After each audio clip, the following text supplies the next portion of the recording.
রবীন্দ্রনাথ মনে করতেন কেবল জীবিকা নির্বাহ করার জন্য মানুষের মনুষ্যত্ব নয়, জীবিকাকে অতিক্রম করে তবেই তার সভ্যতা।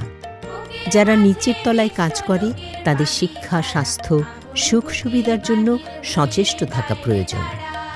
1930 খ্রিস্টাব্দের 20 সেপ্টেম্বর রবীন্দ্রনাথ ঠাকুর পুত্র রথীন্দ্রনাথ ঠাকুরকে একটি চিঠিতে লিখেছেন, চিরকালই মানুষের সভ্যতায় একদল অখ্যাত লোক থাকে, তাদেরই সংখ্যা বেশি, তারাই বাহন, তাদের মানুষ হবার সময় নেই।